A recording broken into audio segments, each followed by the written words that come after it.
시편 52편에 있는 말씀입니다. 시편 52편 1절에서 마지막 9절까지에 있는 말씀,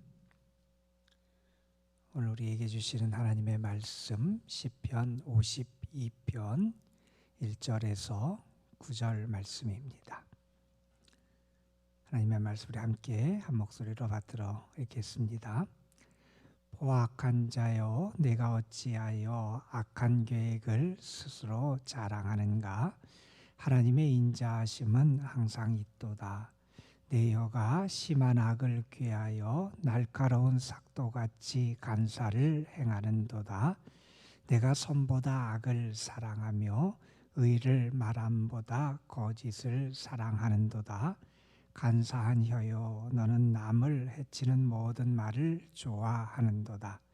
그런즉 하나님이 영원히 너를 멸하심이요 너를 붙잡아 네 장막에서 뽑아내며 살아있는 땅에서 네 뿌리를 빼시리로다.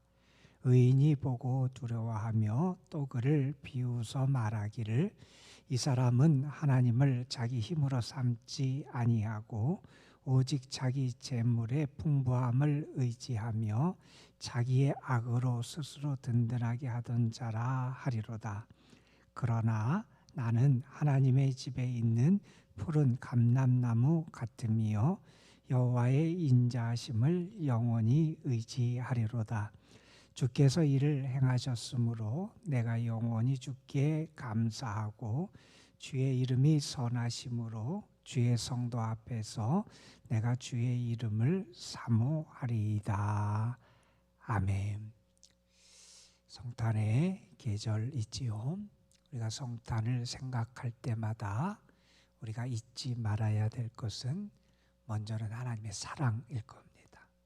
하나님이 우리를 사랑하셔서 독생자를 주셨다 하는 사실, 하나님의 사랑이 얼마나 크고 위대한지를 우리는 다시 한번 기억하며 감사할 수 있어야 성탄이 우리에게 더 의미 있고 행복한 시간으로 다가오게 됩니다.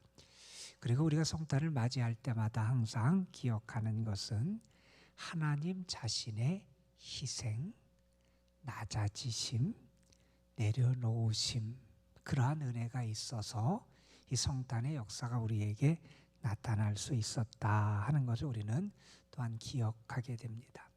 하나님이 자신을 비우시지요. 하나님의 뜻을 돌이키셔서 우리를 구원하시려고 하는 계획을 세우시고요.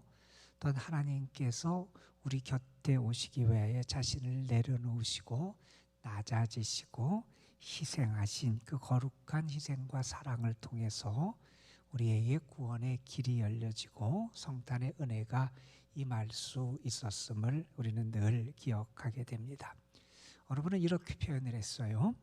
하나님이 친히 자신을 낮추시고 무서움이 아닌 친절한 사랑으로 우리에게 오신 것이다.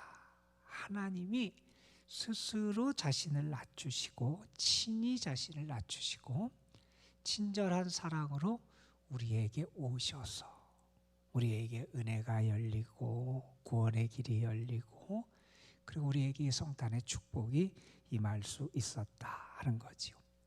하나님이 그러셨다면 하나님의 그러한 사랑을 받고 은혜를 받은 사람은 마땅히 그 하나님의 사랑을 알아야 되고 감사해야 되고요. 또 하나님의 거룩한 희생과 낮아지심을 우리가 친히 경험했다면 우리 자신도 늘 겸손하게, 늘 진실하게 하나님 앞에서 살아가야 되지요. 그런데 인간의 모습을 가만 보면 한때는 겸손한 것처럼 보이고 한때는 자신을 낮추는 것처럼 보일지 모르지만 얼마 지나지 않아서 또 교만하고 자기 힘으로 살아가고 자기가 무엇이나 된 것처럼 착각하고 하나님의 은혜와 사랑을 잊고 이렇게 교만하고 오만한 모습을 지니는 게 인간의 모습, 어리석음이 아닌가 하는 생각을 해보게 됩니다. 오늘 시편 52편은 포악한 자, 악을 행하는 자의 결국 그의 운명이 어떻게 되느냐라고 하는 것을 우리에게 보여주는 그러한 시편이에요. 특별히 여기 악한 사람, 포악한 사람이 등장을 하고 그와 대조되는 사람으로 의인이 등장을 하게 됩니다. 두 사람의 삶의 모습과 결과가 엄청나게 달라진다는 거예요. 이 악한 사람들, 그 사람들은 뽑혀지고 하나님의 심판을 받게 되고, 의인은 하나님의 집에 심겨진 푸른 감람나무 같이 은혜를 입게 된다. 이렇게 하면서 악한 사람과 의인을 대조하며 악인의 결국이 어떻게 되는가를 우리에게 보여주는 내용이 이 시편 52편의 말씀입니다. 이 시편 52편은 다윗과 관련된 이야기 가운데 특별히 하나의 사건을 배경으로 하고 있습니다. 다윗이 사울에게 쫓기게 되잖아요. 그래서 목숨의 위협을 느끼고 그가 도피 생활을 하던 가운데 그가 놉이라고 하는 곳에 피신을 가게 돼요. 그 놉이라는 곳에서 피신을 하고 있던 그 다윗을 그곳에 있는 제사장이 도와주는 일이 있게 돼요. 그런데 그것을 보고 있던 사울의 종이 그 모습을 사울에게 밀고 해요.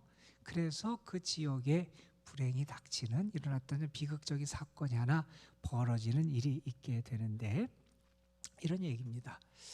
사울이 다윗을 시기하게 되고, 그래서 사울을 없애기 위해서 여러 시도를 하잖아요. 은밀하게 그를 없애버리려고 여러 시도를 하다가 결국 아주 공개적으로 다윗을 없애기 위해서 군대도 동원하고 그를 없애기 위한 수많은 시도들을 하게 되지요. 다윗이 이제 견디지 못하고 어떻게 하게 되냐면 놉이라는 지역으로 그가 피신을 가게 됩니다. 그가 그 놉이라는 지역으로 피신을 가게 된 이유는 한 선지자의 충고 때문이었어요. 선지자 갓이라고 하는 사람이 등장하게 되는데, 사실은 다윗이 어디로 피신을 했었냐면 모압 지역 있는 모압이라고 하는 나라 그 지역으로 피신을 간 일이 있었어요. 그랬더니 그 선지자가 다윗에게 뭐라고 충고를 하냐면, 아무리 어렵고 힘들어도 하나님의 땅 가나안 땅을 떠나서 이방 땅에서 몸을 피하는 것은 맞지 않은 것 같다, 이렇게 충고를 하게 돼요. 그래서 다윗이 고민하다가 그 갓 선지자의 충고를 듣고 가나안 땅을 떠나지 않고, 그래서 가나안 땅 내에서 그가 은신처를 찾기 위해서, 그리고 잠시 그가 머물면서 어디 음식도 구하고 여러 가지 무기 같은 것도 갖추고 하려고 놉이라는 지역에 피신을 하게 돼요. 그 놉의 그 당시 제사장이 아히멜렉이라는 사람이에요. 그런데 이 아히멜렉이라는 사람은 그 다윗을 선대해줘요. 호의를 베풀어줘요. 그에게 음식도 주고요. 성경에 보면 그 골리앗의 칼을 다윗에게 주는 거예요. 자, 이렇게 아히멜렉이 다윗에게 호의를 베풀어 주는 모습을 마침 그때 무언가를 의논하기 위해서 그곳에 온 그러한 사울의 종, 여기 보면 도액이라는 사람이 등장을 해요. 여러분 오늘 시편 52편 성경가 앞에 제목에 보면 도액과 관련된 언급이 있을 거예요. 그 사람이 그것을 봐요. 그리고 사울에게 가서 과장하면서 설명을 해서 이렇게 해요. 아히멜렉이 당신이 그렇게 해하려고 찾고 있는 다윗을 도와주고 선대해 주더라. 그에게 음식도 주고 골리앗의 칼까지 주며 그와 무언가 모의를 하는 것 같다, 이러한 이야기를 사울 왕에게 해요. 사울이 노발대발하잖아요. 자기가 그렇게 정적으로 삼고 하려고 하는 다윗을 그 아히멜렉이 도와준 거예요. 그리고 둘이 무언가 꿍꿍이가 있는 것 같다는 이야기를 듣게 된 거예요. 자기를 해하고 자기에게 무언가 손해를 끼칠 것 같은 그런 위기의식을 느낀 사울이 그 놉의 제사장들을 소환을 해요. 그래서 소환을 해서 그들에게 물어요. 너희가 왜 그 다윗을 도와주고 다윗에게 그러한 골리앗의 칼도 주고 그들과 무슨 노무작당을 하고 모의를 했느냐. 그러면서 그들을 신문해요. 자, 그때 불려온 제사장들이 85명이었다 그래요. 그 노비라고 하는 것이 제사장들이 거하는 대사장 성읍이었기 때문에 그 성읍에 거하는 제사장들을 불러서 사울이 이야기한 거죠. 그리고 그 사울은 결국 어떻게 조치를 하냐면 그에게 밀고 했던 도액을 시켜서 이 제사장들을 다 죽여버려요. 85명의 제사장들이 비극적인 그런 죽음을 당하는 일이 그 당시 벌어지게 됩니다. 자, 그리고 나서 또한 어떻게 하냐면 도액에게 군사를 줘서 그 도액이 이 노비라고 하는 그 성읍에 가서 사람들을 잔인하게 학살합니다. 짐승까지 어린아이까지 그게 학살하는 그러한 일이 벌어지게 돼요.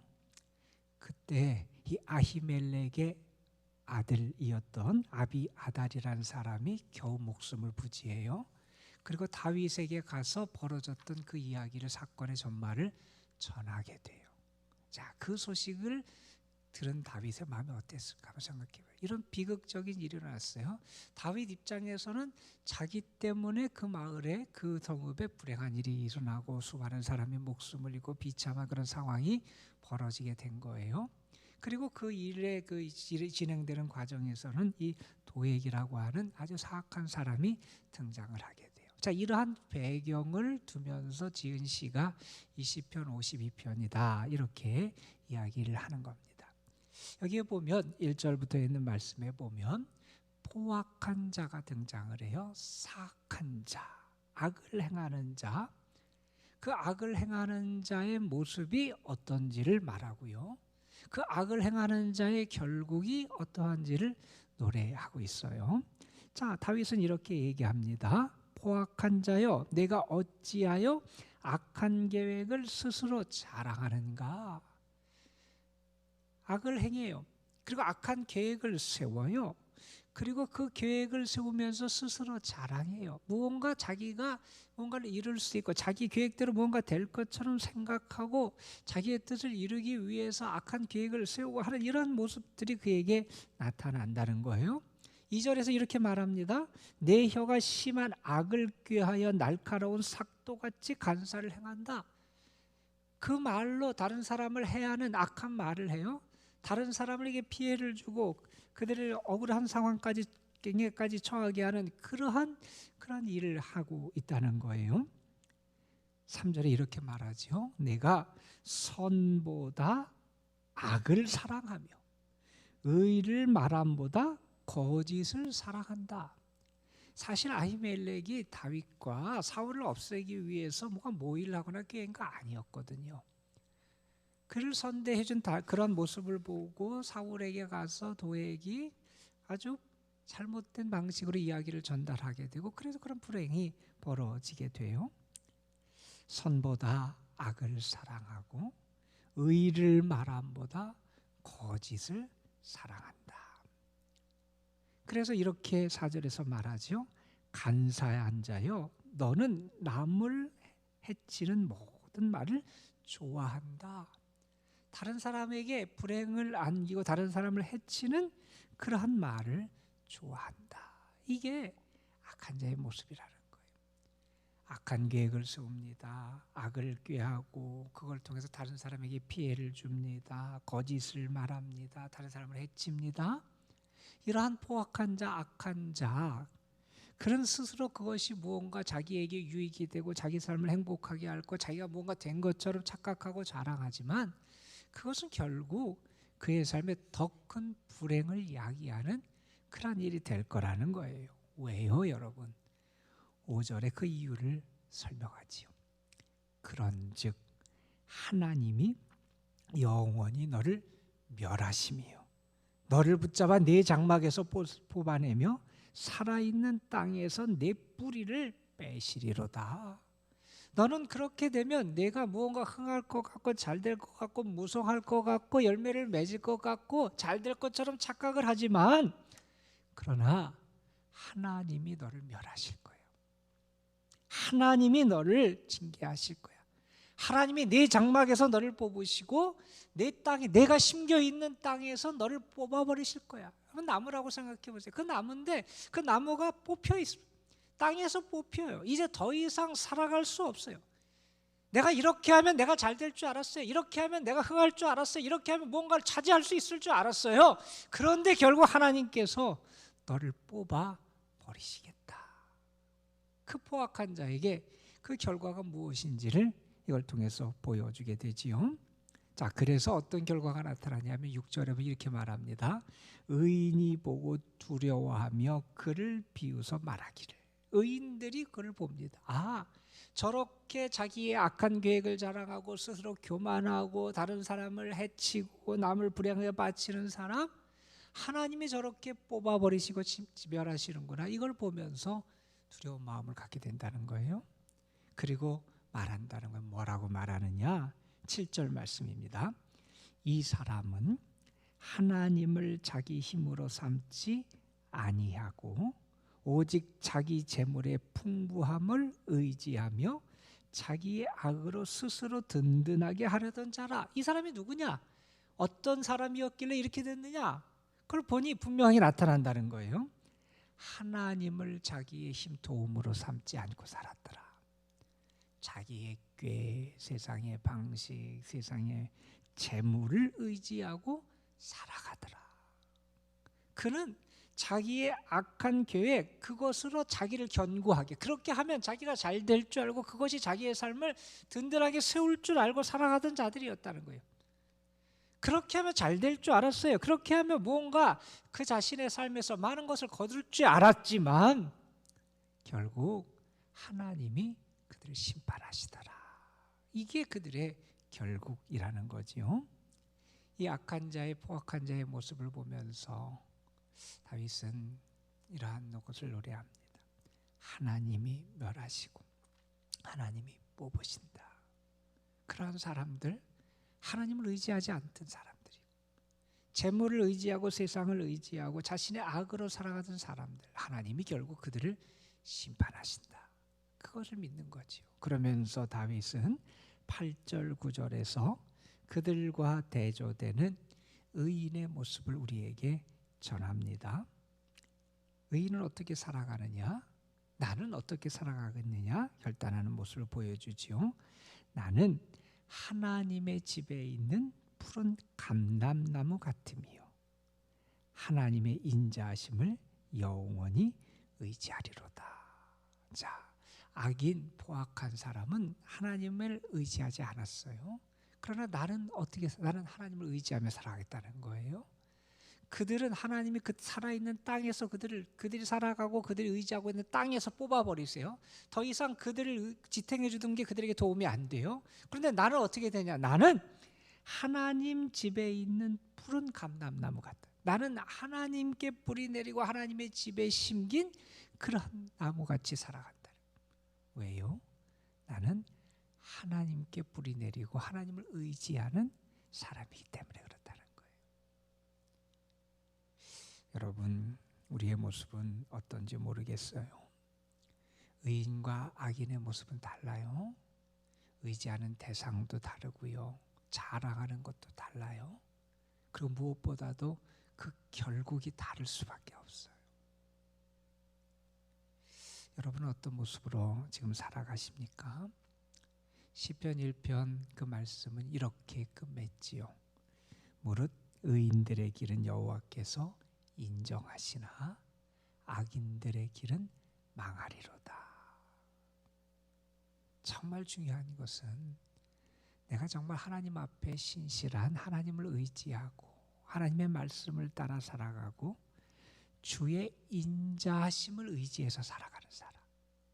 나의 계획, 나의 악한 계획, 나의 어떤 그런 잔머리 이런 것을 의지해서 살아가는 존재가 아니라 나는 하나님의 인자하심을 의지해서 살아가는 사람입니다. 그것을 고백하고 알고 그러기에 더 겸손하게 더 하나님 앞에 감사하며 살아가는 것, 그것이 우리들이 살아가야 될 믿음의 모습이다 하는 겁니다. 여러분, 우리는 주님의 인자하심을 의지해서 살아가는 사람이에요. 그럴 때 오늘 말씀 9절에 있는 대로 우리는 주께 감사하게 돼요. 주를 찬양하게 돼요. 주의 이름을 더 의지하고 사모하게 돼요. 여러분에게 정말 의인의 삶, 여호와께서 인정하시는 의인의 삶, 하나님의 인자하심과 사랑을 바라보며 의지하며 살아가는 삶이 더 풍성하게 나타나기를 소망하고, 이제 성탄이 얼마 남지 않았는데 우리 자신의 교만함과 세상적인 악한 꾀나 세상의 물질, 세상을 의지하는 마음이 있다면 그런 것을 다 내려놓고 주님의 사랑, 주님의 모습, 주님의 그 은혜, 주님의 인자하심, 하나님과의 관계에 더 집중할 수 있는 여러분이 되시기를 바라고, 그래서 여러분과 함께 하시는 주님의 은혜를 더 풍성하게 누리시기를 주님의 이름으로 축복합니다. 기도하시겠습니다. 아버지 하나님, 오늘도 우리에게 은혜를 주셔서 주의 거룩한 그러한 말씀으로 우리를 일깨워 주심에 감사를 드립니다. 아버지 하나님,